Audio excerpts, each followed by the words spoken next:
اعوذ باللہ من الشیطان الرجیم، بسم اللہ الرحمن الرحیم۔ آج ہم سورہ ملک کا ترجمہ اور تفسیر کریں گے۔ اس سے پہلے آپ میرے چینل کو سبسکرائب ضرور کر دیجئے گا اور بیل آئیکن کا بٹن بھی دبا دیجئے گا۔ میری ویڈیو کو لائک اور شیئر ضرور کیجئے گا۔ بسم اللہ الرحمن الرحیم۔ سورہ ملک۔ تبارک الذی بیدہ الملک وہو علی کل شیء قدیر۔ بڑی برکت ہی ہے اس کی جس کے ہاتھوں میں اس دنیا کا راج ہے اور وہ سب کچھ کر سکتا ہے، ہر چیز پر وہ قادر ہے۔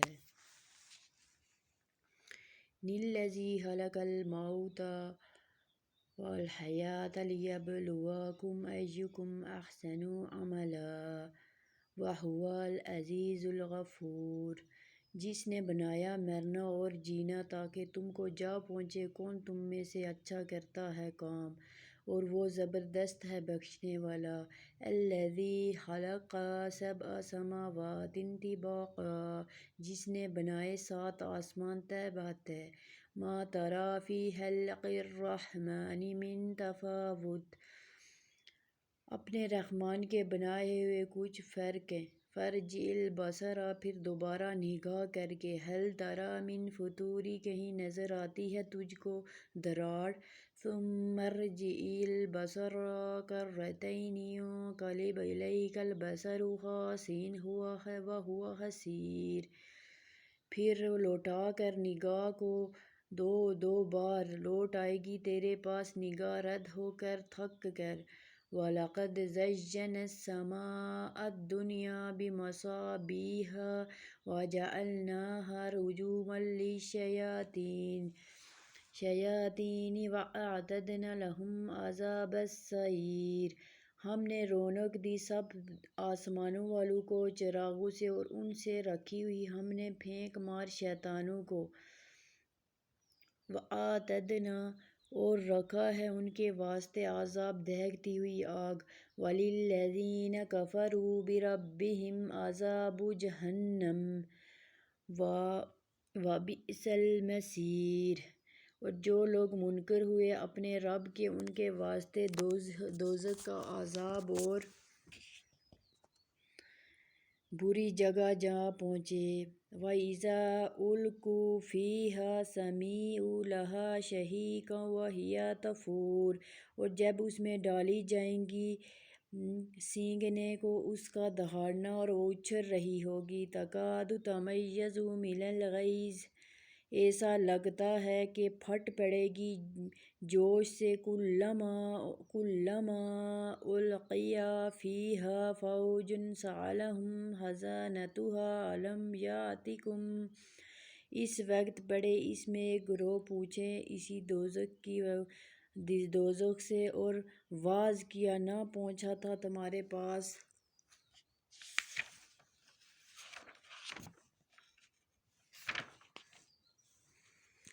نذیر کوئی ڈرانے والا۔ قالوا بلی قد جاءنا نذیر۔ اور وہ بولیں گے کیوں نہیں ہمارے پاس پہنچا تھا ڈرانے والا۔ وَكَذَّبْنَا وَقُلْنَا مَا نَزَّلَ اللَّهُ مِن شَيْءٍ إِنْ أَنْتُمْ إِلَّا فِي ضَلَالٍ كَبِيرٍ۔ اور وہ بولیں کیوں نہیں ہمارے پاس پہنچا تھا ڈرانے والا۔ پھر ہم نے جھٹلایا اور کہا نہیں اتاری اللہ نے کوئی چیز اور تم بڑے ہو بڑے بہکاوے میں۔ وَقَالُوا لَوْ كُنَّا نَسْمَعُ أَوْ نَعْقِلُ مَا كُنَّا فِي أَصْحَابِ السَّعِيرِ۔ اور کہیں گے ہم ہوتے سننے یا سمجھتے تو نہ ہوتے دوزخ والوں میں سے۔ فَاعْتَرَفُوا بِذَنبِهِمْ فَسُحْقًا لِأَصْحَابِ السَّعِيرِ۔ سو قائل ہو گئے اپنے گناہوں کے اب دفع ہو جائیں دوزخ والے۔ إِنَّ الَّذِينَ يَخْشَوْنَ رَبَّهُمْ بِالْغَیْبِ لَهُم مَغْفِرَةٌ وَأَجْرٌ کَبِیرٌ۔ جو لوگ ڈرتے ہیں اپنے رب کو بن دیکھے ان کے لیے ہی معافی ہے اور ثواب ہے ان کے لیے۔ وَأَسِرُّوا قَوْلَکُمْ أَوِ اجْہَرُوا بِهِ إِنَّهُ عَلِیمٌ بِذَاتِ الصُّدُورِ۔ اور تم چھپا کر کہو اپنی بات یا کھول کر وہ خوب جانتا ہے۔ الا یعلم من خلق وهو اللطیف الخبیر، بلا وہ نہ جانے جس نے بنایا اور وہی بیچ جاننے والا ہے خبردار۔ هو الذی جعل لكم الارض ذلولا فامشوا فی مناکبها وکلوا من رزقه والیہ النشور، اور وہی ہے جس نے کیا تمہارے آگے زمین کو پست، اب چلو پھر اس کے کندھوں پر اور کھاؤ کچھ اس کی دی ہوئی روزی اور اس کی طرف ہی اٹھائے جاؤ گے۔ أَأَمِنْتُم مَّن فِي السَّمَاءِ أَن يَخْسِفَ بِكُمُ الْأَرْضَ وَإِذَا هِيَ تَمُورُ، کیا تم نڈر ہوگے ہو اس سے جو آسمان میں ہے اور اس کو دھسا دے تم کو زمین میں، پھر تبھی وہ لرزنے لگے گی۔ أَمْ أَمِنْتُم مَّن فِي السَّمَاءِ أَن يُرْسِلَ عَلَيْكُمْ حَاصِبًا فَسَتَعْلَمُونَ كَيْفَ نَذِيرِ، اس سے جو آسمان میں ہے اور اس بات سے کہ برسا دے تم پر منہ پتھروں کا، سو جان لو گے کیا ہے میرا ڈرانا۔ وَلَقَدْ كَذَّبَ الَّذِينَ مِن قَبْلِهِمْ فَكَيْفَ كَانَ نَكِيرِ، جو ان سے پہلے تھی پھر کیسا ہوا میرا آہنکار۔ اَوَلَمْ يَرَوْا إِلَى الطَّيْرِ فَوْقَهُمْ صَافَّاتٍ وَيَقْبِضْنَ مَا يُمْسِكُهُنَّ، اور کیا نہیں دیکھتے ہو اڑتے جانوروں کو اپنے اوپر سے کھولے ہوئے، اور جب جھپکتے ہو ان کو کوئی نہیں تھام رہا۔ إِلَّا الرَّحْمَنَ إِنَّهُ بِكُلِّ شَيْءٍ بَصِيرٌ، رحمان کے سوا ان کی نگاہ میں ہی ہر چیز ہے، بھلا وہ کون سی چیز۔ أَمَّنْ هَٰذَا الَّذِي هُوَ جُندٌ لَّكُمْ يَنصُرُكُم مِّن دُونِ الرَّحْمَٰنِ، بھلا وہ کون ہے جو فوج ہی تمہاری مدد کو تمہارے رحمان کے سوائے۔ إِنِ الْكَافِرُونَ إِلَّا فِي غُرُورٍ، منکر پڑے ہیں بڑے بہکاوے میں۔ أَمَّنْ هَٰذَا الَّذِي يَرْزُقُكُمْ إِنْ أَمْسَكَ رِزْقَهُ بَل لَجُّوا فِي عُتُوٍّ وَنُفُورٍ، بھلا وہ کون ہے جو روزی دے تم کو اگر وہ رکھ دے چھوڑی اپنی روزی، کوئی نہیں پڑا رہے گا شرارت اور بدکنے پر۔ أَفَمَن يَمْشِي مُكِبًّا عَلَىٰ وَجْهِهِ أَهْدَىٰ مَن يَمْشِي سَوِيًّا عَلَىٰ صِرَاطٍ مُّسْتَقِيمٍ، بھلا ایک جو چلے اوندا اپنے منہ کے بل وہ سیدھی راہ، یا وہ شخص جو سیدھا چلے اور ایک سیدھی راہ پر۔ قُلْ هُوَ الَّذِي أَنشَأَكُمْ وَجَعَلَ لَكُمُ السَّمْعَ وَالْأَبْصَارَ وَالْأَفْئِدَةَ قَلِيلًا مَا تَشْكُرُونَ، تو کہہ دیجئے جس نے تم کو بنا کر کھڑا کیا اور بنائے تمہارے واسطے کان، آنکھیں اور دل، تم بہت تھوڑا حق مانتے ہو۔ قُلْ هُوَ الَّذِي ذَرَأَكُمْ فِي الْأَرْضِ وَإِلَيْهِ تُحْشَرُونَ، تو کہہ دیں وہی جس نے کھنڈا دیا تم کو زمین میں اور اس کی طرف اکٹھی کی جائے گی۔ اور یقولون، کہتے ہیں، متی ھذا الوعد ان کنتم صادقین، کب ہوگا وہ وعدہ اگر تم سچے ہو۔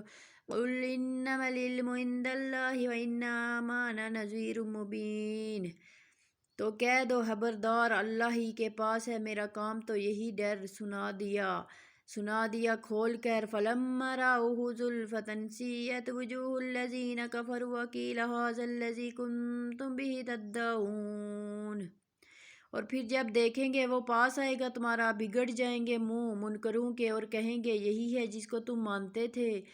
قُلْ أَرَأَیْتُمْ إِنْ أَهْلَكَنِیَ اللَّهُ وَمَن مَّعِیَ وَرَحِمَنَا فَمَن یُجِیرُ الْکَافِرِینَ مِنْ عَذَابٍ أَلِیمٍ، تو بھلا کہہ دو تو اگر ہلاک کر دے مجھ کو اللہ اور میرے ساتھ والوں کو یا ہم پر رحم کر دے تو پھر وہ کون ہے جو بچائے منکروں کو عذاب سے، دردناک عذاب سے۔ قُلْ هُوَ الرَّحْمَٰنُ آمَنَّا بِهِ وَعَلَیْهِ وَتَوَکَّلْنَا فَسَتَعْلَمُونَ، رحمان ہے ہم نے ان کو مانا اور اسی پر بھروسہ کیا، تو سو تم اب جان لو گے۔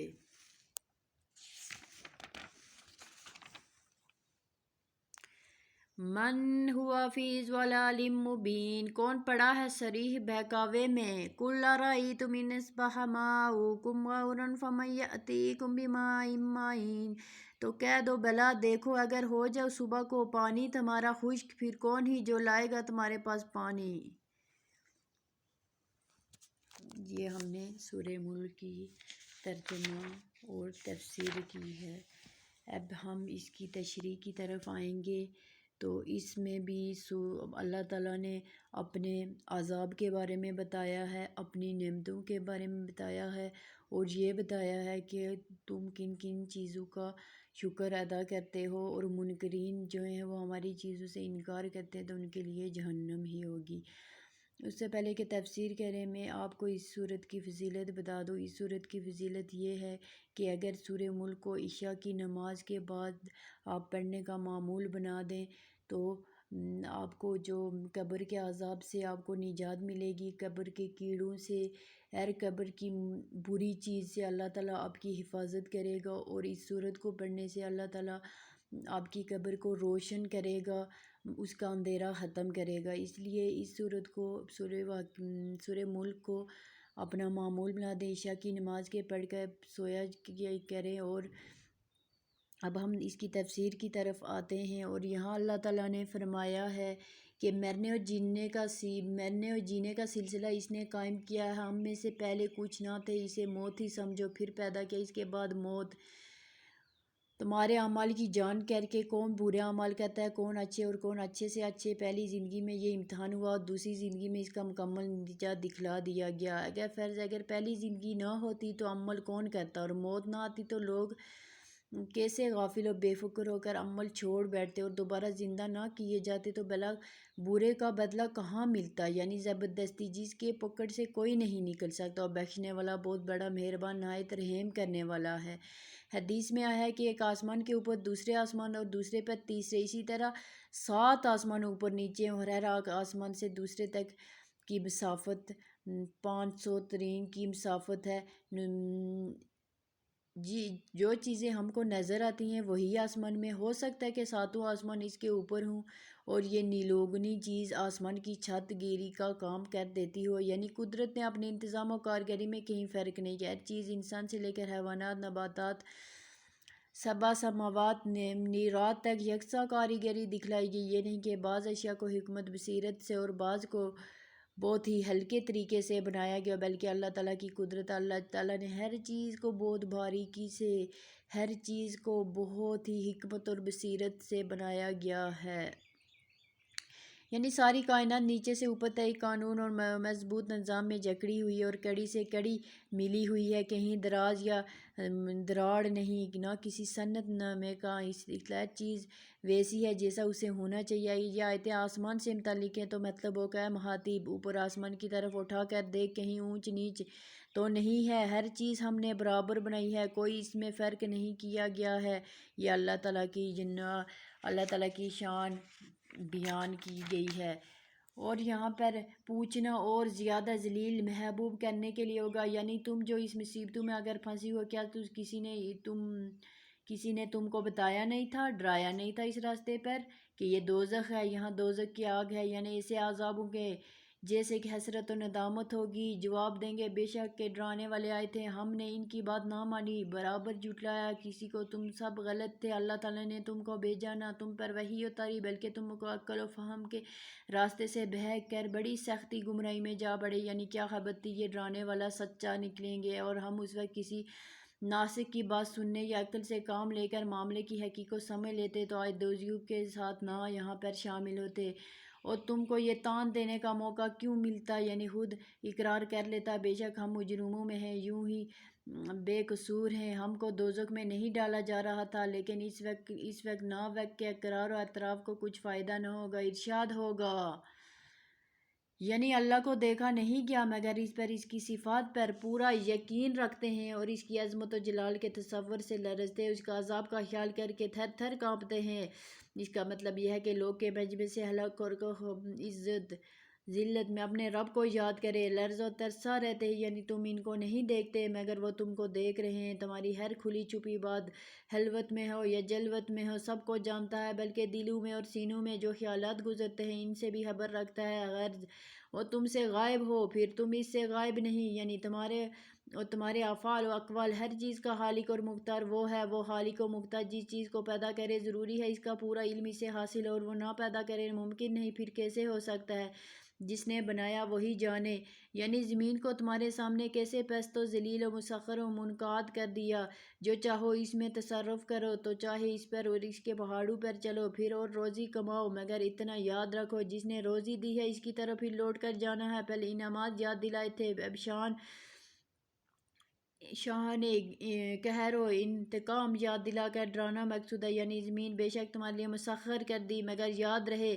اس پر حکومت اسی آسمان والے کی، اور اگر وہ چاہے تم کو زمین میں دھسا دے، اسی وقت زمین بھوچال سے لرزنے لگے گی اور تم اس کے اندر اترتے چلے جاؤ گے، لہٰذا آدمی کو جائز نہیں اس مالی مختار سے نڈر ہو کے شرارتیں شروع کر دے، اس کے ڈھیل اپنے مغرور ہو جائیں، یعنی بے شک زمین پر چلو پھر اور روزی کماؤ، لیکن خدا کو نہ بھولو، ورنہ اس پر قادر ہے کہ تم پر ایک سخت آندھی بھیج دے، پھر پتھروں کا مینہ برسا دے، پھر تم کیا کرو گے؟ ساری دوڑ دھوپ یوں ہی رہ جائے گی، جس عذاب سے ڈرایا جائے گا وہ کیسا تباہ کن اور ہولناک ہے، یعنی عاد سمود وغیرہ کے ساتھ جو معاملہ ہو چکا ہے، اس سے عبرت پکڑو، دیکھ لو ان کی حرکت پر ہم نے انکار کیا، انکار کیسے عذاب صورت میں ظاہر ہو گیا۔ پہلے آسمان اور زمین کا ذکر کر رہے تھے، یعنی درمیانی چیز کا ذکر، یعنی خدا کی قدرت دیکھو، پرندے زمین آسمان کے درمیان کبھی پیر کھول کر اور کبھی بازو سمیٹے ہوئے کس طرح اڑتے جا رہے ہیں، اور باوجود جس میں ثقیل مائل کے ہونے کے نیچے نہیں گر پڑتے، نہ زمین کی قوت جا اس ذرے پر پرندے کو اپنی طرف کھینچ لیتی ہے۔ بتلاؤ رحمان کے سوا کس کا ہاتھ ہے جس نے انہیں فضا میں تھام رکھا؟ بے شک سبحان اللہ، بے شک رحمان نے اپنی رحمت حکمت ان کے ساخت ایسی بنائی ہے، اور اس وقت وہ قوت رکھے جس سے وہ بے تکلف ہو، اس میں گھٹنے ٹھہر سکے، وہ ہی ہر چیز کے استعداد کو جانتا، وہ تمام مخلوق کو اپنی نگاہ میں رکھتا ہے۔ شاید پرندوں کی مثال بیان کرنے سے یہاں اس طرف اشارہ ہو کہ اللہ آسمان سے عذاب بھیجنے پر قادر ہے، کفار اپنے کفر و شرارت سے اس کے مستحق بھی ہیں، لیکن جس طرح رحمان کی رحمت نے پرندوں کو ہوا میں روک رکھا ہے، عذاب اسی رحمت سے روکا ہوا ہے، یعنی منکر سخت دھوکے میں پڑے ہوئے ہیں،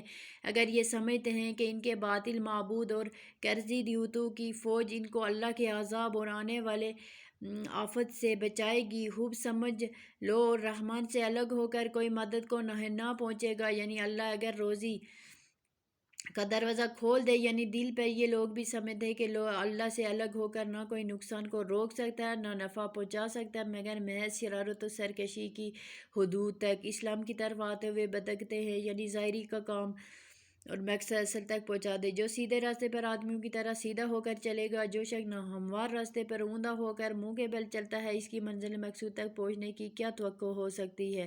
یہ مثال ایک موحد اور ایک مشرک کی ہوتی ہے، محشر میں بھی دونوں کی چال ایسا ہی فرق ہوگا، یعنی اللہ کے سننے کے لیے کان، دیکھنے کے لیے آنکھیں، سمجھنے کے لیے دل دے دیے تھے، ان کا حق مان کر ان قوتوں کو ٹھیک مصرف میں لگاتے، ان کی اطاعت و فرما برداری میں حرکتیں، مگر ایسے شکر گزار بندے بہت کم ہوتے ہیں۔ کافروں کو دیکھ لو، ان نعمتوں کا کیسا حق ادا کیا، اس کی دی ہوئی قوتیں اس کا مقابلہ استعمال کی، یعنی ابتدا میں اس سے ہوئی، انتہا بھی اسی پر ہوگی، جہاں سے آئے ہیں وہیں جانا ہے، چاہے تھے کہ اس سے ایک دم غافل نہ ہوتے، ہم وقت اس کی فکر رکھتے، مالک کے سامنے خالی ہاتھ نہ جائیں، مگر ایسے بندے بہت تھوڑے ہیں، یعنی اکٹھے کب جائیں گے اور قیامت کب آئے گی؟ جلدی بلاوا آئے گا، یعنی وقت کی تعین نہیں کر سکتا، اس کا علم اللہ ہی کو ہے، البتہ جو چیز یقیناً آنے والی ہے اس سے آگاہ کر دینا، خوفناک مستقبل سے ڈرا دینا میرا فرض ہے، وہ میں ادا کر چکا، اب تو جلدی مچا رہے ہیں، لیکن جس وقت وہ وعدہ قریب آئے گا بڑے بڑے سرکشوں کے منہ بگڑ جائیں گے، چہروں پر ہوائیاں اڑنے لگیں گی، کفار تمنا کرتے تھے کہیں تمہیں جلد مرا کر ان کا حصہ ختم ہو جائے گا، نعوذ باللہ، اس کا جواب دیا، فرض کرو تمہارے غم کے موافق میرے ساتھ دنیا میں سب ہلاک کر دیے جائیں تو پھر اس کے بعد تم کیا کرو گے؟ اللہ تعالیٰ اپنی رحمت کامیاب ان دونوں صورتوں میں جو صورت بھی ہوگی، مگر تمہیں سے کیا فائدہ ہوگا ہمارے انجام سے؟ تو یہ ہم نے سورہ ملک کی تشریح، تفسیر، ترجمہ، شان نزول سب کچھ آپ کو بتایا ہے، اس لیے اپنے آنکھ، کان، ناک اور اپنے ہاتھ کو ایسی چیزوں کے لیے استعمال کیجیے جس کا اللہ تعالیٰ نے ہمیں حکم دیا ہے، اور ان چیزوں سے روکیے جس سے اللہ تعالیٰ نے ہمیں منع کیا ہے۔ امید کرتی ہوں کہ آپ کو میری ویڈیو پسند آئی ہوگی اور آپ اس کو لائک اور شیئر ضرور کیجیے گا۔ اللہ حافظ۔